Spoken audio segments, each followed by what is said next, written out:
Hi everyone. काफ़ी student की queries आ रही हैं education researching children and childhood in India के एग्ज़ाम पैटर्न या इम्पोर्टेंट क्वेश्चंस के रिगार्डिंग। एक चीज़ मैं आप लोगों को पहले कहना चाहता हूँ, ये जो सब्जेक्ट है बिल्कुल नया सब्जेक्ट है। 2019 में ये सब्जेक्ट इंट्रोड्यूस हुआ था 2019 बैच वाले बच्चों के लिए। तो 2020 में और 2021 में इसका एग्ज़ाम हुआ जो कि OBE मोड में हुआ। 2022 में फ़र्स्ट टाइम इस सब्जेक्ट का जो एग्ज़ाम है वो ऑफलाइन मोड में होने वाला है।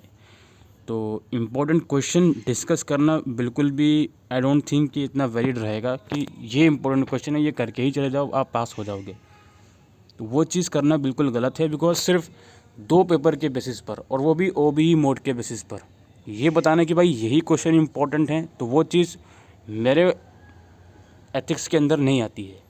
लेकिन कुछ ऐसे क्वेश्चंस हैं जो एक्सपेक्टेड क्वेश्चन है, जो मुझे लगता है जहाँ तक मैंने स्टडी मटेरियल को थॉरोली स्टडी करा है उसके बेसिस पर कि हाँ जी ये क्वेश्चंस हैं जो बन सकते हैं, जो इनमें से आप इन क्वेश्चंस को आप कर लोगे तो ऑब्वियसली आप पेपर देकर आ सकते हो आराम से। वो क्वेश्चंस मैंने प्रिपेयर करे हैं जो मैं अभी आपको इंग्लिश और हिंदी दोनों मीडियम में बताने वाला हूँ। उससे पहले यार ये जो सब्जेक्ट है इस सब्जेक्ट के बारे में थोड़ा सा समझ लेते हैं, बस ज़्यादा नहीं, थोड़ा सा 1-2 मिनट में समझ लेते हैं। देखो यार, एक बच्चा होता है, एक बाल विकास, एक बच्चे के जो विकास होता है उस विकास के अंदर उसको स्टडी करना कि एक बच्चे का विकास किस तरह से हो रहा है, बेसिकली वही सब्जेक्ट है ये। अब इसके अंदर 2 टर्म्स आती हैं पहली यूनिट के अंदर, ग्रोथ एंड डेवलपमेंट। ग्रोथ का मतलब ये होता है बच्चे का फिज़िकली विकास होना, यानी कि बच्चा जब छोटा होता है फिर वो बड़ा होता रहता है, 1 साल का, 2 साल का, 5 साल का। तो जैसे जैसे उसकी एज बढ़ती रहती है तो उसके जो फिज़िकल ऑर्गन होते हैं वो डेवलप होते रहते हैं, वो इंक्रीज़ होते रहते हैं। इसको हम बोलते हैं ग्रोथ। वहीं डेवलपमेंट का मतलब क्या होता है कि अपार्ट फ्रॉम फिज़िकल ग्रोथ के अलावा बच्चे की कैपेबिलिटी इंक्रीज़ होना, बच्चे की मैच्योरिटी इंक्रीज़ होना। अब उसको बच्चा कहें या बड़ा होता रहता है, वो अडल्ट बन जाता है, ओल्ड एज में चला जाता है, तो इसको हम बोलते हैं डेवलपमेंट। तो ग्रोथ जो है वो डेवलपमेंट का सब कंपोनेंट है। Development is a wider concept, growth is a narrow concept. Growth is only related with the physical organ, whereas development is related with the overall development of a child, जिसमें आप बोल सकते हो उसकी maturity increase हो रही है, उसके काम करने का तरीका इंक्रीज़ हो रहा है, बहुत सारी चीज़ें हो सकती हैं। ठीक है, तो ये जो टर्म्स हैं ये फर्स्ट यूनिट में आपको पढ़नी है। और फर्स्ट यूनिट के अंदर कुछ यहाँ पे चैप्टर्स लिखे गए हैं। Understanding the child development principles and debates, वही है बच्चे के विकास को समझना, और उसकी अलग अलग कुछ प्रिंसिपल्स होती हैं। जैसे डेवलपमेंट होगी ना, डेवलपमेंट की कुछ अलग अलग प्रिंसिपल्स होती हैं, वो आपको समझना है कि डेवलपमेंट किस किस बेसिस पर हम डिस्कशन कर रहे हैं। हर एक इंडिविजुअल की अलग अलग डेवलपमेंट होती हैं। जेंडर बेस्ड डेवलपमेंट एक इम्पोर्टेंट टॉपिक है इस सब्जेक्ट का, कि गर्ल्स के अंदर, बॉयज़ के अंदर डेवलपमेंट के लिए क्या क्या फैक्टर्स कंसिडर होते हैं, कौन कौन सी ऐसी एक्सटर्नल चीज़ें होती हैं जो बच्चे की लाइफ में इम्पेक्ट करती हैं जिसकी वजह से वो डेवलप होता है। तो बहुत से ऐसे प्रिंसिपल्स हैं जो आपको पढ़ने हैं।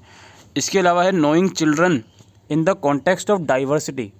अब देखो यार, स्पेशली इंडिया की अगर मैं बात करूँ, इंडिया के अंदर बहुत सारे वैरायटीज़ ऑफ पीपल रहते हैं, और वो वैरायटीज़ ऑफ रिलीजन हो गया उसको फॉलो करते हैं, या फिर वो वैरायटीज़ ऑफ बैकग्राउंड से बिलोंग करते हैं, उनकी कास्ट अलग है, ठीक है, कलर अलग है, बहुत सारी चीज़ें होती हैं। मैं इस पर भेदभाव नहीं कर रहा, जस्ट आपको बता रहा हूँ।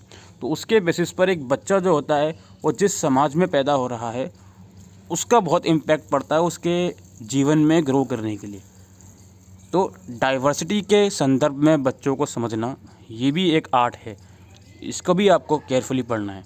फिर ये है कि यार फैमिली होती है, बच्चे का परिवार होता है, बच्चा जिस स्कूल में पढ़ रहा है वो स्कूल होता है, ओवरऑल समाज होता है। इन तीनों फैक्टर का बच्चे के जीवन के ऊपर क्या इम्पैक्ट है या फिर क्या रोल है वो आपको बताना है। Knowing child as a researcher, एक रिसर्चर के रूप में एक बच्चे को समझना, किस तरीके से आप समझ सकते हो बच्चे को, वो चीज़ें हैं। इसके बाद है यूनिट 2, जिसमें जनरली क्या है, यूनिट 2 के अंदर बेसिकली टेक्निक्स हैं, बच्चे को समझने के लिए टेक्निक्स। एक बच्चा है उसको स्टडी करना है उसके ऊपर, तो उसकी अलग अलग टेक्निक्स होती हैं, जिसमें लॉन्गिट्यूडनल और क्रॉस सेक्शनल स्टडीज़ हैं।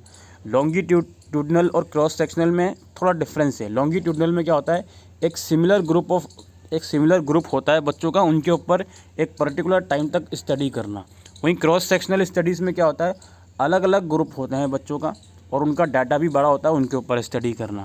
फिर केस स्टडी होता है। केस स्टडी का मतलब क्या होता है कि एक इंडिविजुअल है, उसके ऊपर स्टडी कर रहे हो अगर आप, तो उसके आसपास जो सारी चीज़ें हो रही हैं सबको मिलाकर आपको केस स्टडी करनी है।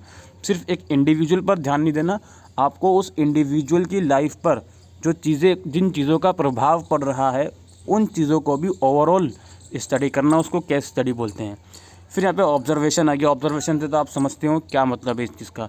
इंटरव्यू आ गया, डायरीज़ आ गया। इसके अलावा ड्राइंग्स एंड फोटोग्राफी, ये भी एक टूल है बच्चों की दुनिया को समझने का।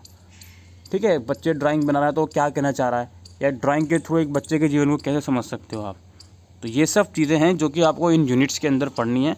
यूनिट 3 में से जनरल क्वेश्चंस आएंगे, और यूनिट 3 में सबसे इम्पोर्टेंट चीज़ जो है ना, वो विजुअली इम्पेयर्ड चाइल्ड को किस तरीके से आप समझ सकते हो। और गर्ल्स भी हो सकता है, बॉयज़ भी हो सकती है, गर्ल्स भी हो सकती हैं, बॉयज़ भी हो सकता है, उनको आप किस तरीके से समझ सकते हो। डायरेक्ट क्वेश्चन नहीं, लेकिन इसमें से आप लोगों से जनरल क्वेश्चन आ सकता है, और इसलिए इस यूनिट का थ्योरेटिकल पार्ट आपको स्टडी मटेरियल में नहीं मिलेगा। ठीक है, तो इस तरीके से करना। और एक और इम्पोर्टेंट चीज़ है भाई, मीडिया का क्या रोल है। मीडिया का क्या रोल है एक बच्चे के बिहेवियर में। एक बच्चा टेलीविज़न देख रहा है, उसमें अलग अलग चीज़ें देख रहा है, उसका क्या रोल है। न्यूज़पेपर अगर वो रीड कर रहा है, इवन सोशल मीडिया का बहुत, अब मैं इस बात की एश्योरिटी तो नहीं दे सकता, लेकिन जहाँ तक मुझे लगता है कि आजकल जो आप देखते होंगे, आपके घर में अगर कोई छोटा बच्चा है 3-4 साल का होगा, तो वो इंस्टाग्राम यूज़ कर रहा है, वो रील्स चला रहा है, यूट्यूब शॉर्ट्स देख रहा है, तो उन चीज़ों का बच्चे की ओवरऑल डेवलपमेंट पे क्या इम्पैक्ट पड़ रहा है, इस तरह का क्वेश्चन तो ज़रूर से आ ही सकता है। ठीक है जी, तरीके से आपको पहले इस सब्जेक्ट को समझना है। अब चलिए हम कुछ क्वेश्चंस इसके डिस्कस कर लेते हैं। तो पहला जो क्वेश्चन हम डिस्कस कर रहे हैं वो ये है, discuss how television and print commercials socialise young children in gendered role in a family setting. चर्चा करें कि कैसे टेलीविज़न और प्रिंट विज्ञापन छोटे बच्चों को पारिवारिक सेटिंग में जेंडर भूमिका में सामाजिक बनाते हैं। Differentiate between growth and development, what are the different principles of development of a child. वृद्धि और विकास के बीच अंतर क्या है और बच्चों के विकास के विभिन्न सिद्धांत क्या हैं। इसके बाद है discuss the different debates on child development. Child development के ऊपर कुछ अलग अलग डिबेट्स रखी गई हैं, जिसमें आपका है हेरिडिटी वर्सेस एनवायरनमेंट, ठीक है, जिसको हम बोल सकते हैं आनुवांशिकता बनाम पर्यावरण, नेचर वर्सेस नर्चर, प्रकृति बनाम पोषण, कंटिन्यूटी वर्सेस स्टेज लाइट, निरंतरता बनाम स्तरिकता, एक्टिविटी वर्सेस पैसिविटी, गंतव्यति बनाम निक्रियता। इसके बाद है what do you mean by diversity. Diversity से आप क्या समझते हो, what are the various aspects of diversity found in a children. अब ये इंपॉर्टेंट क्वेश्चन है कि भाई विविधता से आप क्या समझते हैं, बच्चों में पाई जाने वाली विविधता के विभिन्न पहलू क्या हैं। यानी कि वही बात हो गई कि एक बच्चे के अंदर अगर आप डाइवर्सिटी देख रहे हो तो किन किन उसके कौन कौन से एस्पेक्ट हो सकते हैं उस डाइवर्सिटी के, किस किस फॉर्म में आप उसके अंदर डाइवर्सिटी देखोगे बच्चे के अंदर। Define gender diversity. Gender diversity क्या होती है और उसका इम्पैक्ट क्या होता है बच्चे की ज़िंदगी पर। लैंगिक विविधता और बच्चे के जीवन पर इसके प्रभाव को परिभाषित करें। How disability in the children impacts on their development process. एक बच्चा है, बच्चे के विकास प्रक्रिया पर विकलांगता का प्रभाव कैसे पड़ता है। एक बच्चा है वो विकलांग है, तो उसके विकलांग होने की वजह से उसके जीवन के ऊपर उसका क्या बेसिकली डेवलपमेंट प्रोसेस में उसका क्या असर पड़ता है।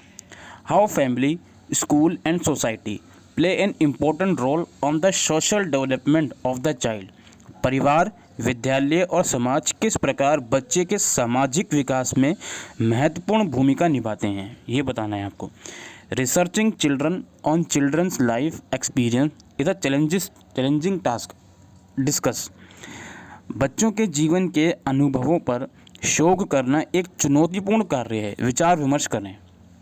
यानी कि एक बच्चे की लाइफ का एक्सपीरियंस है, उस पर आप रिसर्च कर रहे हो, तो ये एक चैलेंजिंग टास्क है इस स्टेटमेंट को डिस्कस करना है आपको कि भाई क्यों है चैलेंजिंग टास्क। इसमें आप रीज़न दे सकते हो कि अलग अलग डाइवर्सिटी होती है बच्चे की, बच्चे का पहले बैकग्राउंड जानना पड़ता है कि जिस बैकग्राउंड में वो ग्रो हुआ है वो बैकग्राउंड कैसा है। बहुत सारी चीज़ें ऐसी होती हैं बच्चे के पीछे जो चल रही होती हैं, किस स्कूल से वो पढ़ा है। तो इसलिए ये एक चैलेंजिंग टास्क है कि बच्चे की लाइफ को समझना, उस पर रिसर्च करना। बहुत सारे फैक्टर्स हैं जो आप इसमें एक्सप्लेन कर सकते हो। What do you mean bye longitudinal studies, discuss it's merits and demerits. Studies वाला क्वेश्चन है, लॉन्गिट्यूडनल के बारे में आपको बताना है। पूरा पढ़ के जाओगे आप, ऑब्वियसली इसमें इसके मेरिट्स भी हैं, कुछ इसके डीमेरिट्स भी हैं, कुछ इसके 2-3 कंपोनेंट्स भी हैं, सब कंपोनेंट्स वो आप पढ़ के जाइएगा। अनुदैर्ध्य अध्ययन से आप क्या समझते हैं, इसके गुणों और दोषों की चर्चा कीजिए। और दूसरा है कि आप क्रॉस सेक्शनल स्टडीज़ से क्या समझते हैं और ये किस तरीके से लॉन्गिट्यूडनल स्टडीज़ से अलग है। ठीक है, अनुप्रस्थ अध्ययन से आप क्या समझते हैं, ये अनुदैर्ध्य अध्ययन से कैसे भिन्न है। इसके बाद है define case study as a method of child research. बाल शोध की एक विधि के रूप में केस स्टडी को परिभाषित कीजिए। Explain different type of case studies. विभिन्न प्रकार की केस स्टडीज़ को समझाइए। इसके बाद है define the meaning of observation. अवलोकन का अर्थ परिभाषित करें। Explain its various types. इसके विभिन्न प्रकारों की व्याख्या कीजिए। Also discuss the steps involve in observation. एक अवलोकन में शामिल चरणों पर भी चर्चा करें। ये ऑब्जर्वेशन से रिलेटेड क्वेश्चन हैं। ठीक है, इसके बाद देखिए ये एक क्वेश्चन है जो आपको समझना है थोरोली, बहुत केयरफुली। इसमें मैं क्या पूछना चाह रहा हूँ, मैं नहीं पूछना चाह रहा, ये क्वेश्चन इस तरीके से आ सकता है। Suppose you have to take an interview of a child on a particular topic XYZ। मान लीजिए आपको किसी बच्चे का इंटरव्यू लेना है किसी भी टॉपिक के ऊपर। अब वो टॉपिक कोई भी एग्ज़ाम के अंदर हो सकता है, कोई भी टॉपिक वो हो सकता है भाई, इस पर हम नहीं बोल सकते कि यही टॉपिक आएगा। लास्ट टू लास्ट ईयर जो टॉपिक आया था वो ये आया था कि कोविड-19 का पेंडेमिक कैसे हुआ, उसके ऊपर इंटरव्यू लेना है। उसके बाद एक और टॉपिक आया था, उसमें यह था कि स्लम एरिया की एक लड़की है, उसका इंटरव्यू लेना है। तो जो भी टॉपिक आएगा उसके बेसिस पर इंटरव्यू लेना पड़ेगा और आपसे ये पूछेंगे कौन से क्वेश्चन आप उस बच्चे से पूछोगे। जनरल क्वेश्चन, आपकी नॉलेज बेस्ड क्वेश्चन है ये। ठीक है जी, और वही है इंटरव्यू का जो आप पढ़ के जाओगे उसमें लिखा होता है कि इंटरव्यू एक्चुअल में है क्या, उसकी खूबियाँ क्या क्या हैं, उसके मेरिट्स क्या क्या हैं। तो वो आप पढ़ोगे तो ही आप एक इंटरव्यू ले पाओगे। ठीक है, मान लीजिए आपको किसी विशेष विषय पर एक बच्चे का साक्षात्कार लेना है, आप कौन सा प्रश्न पूछेंगे।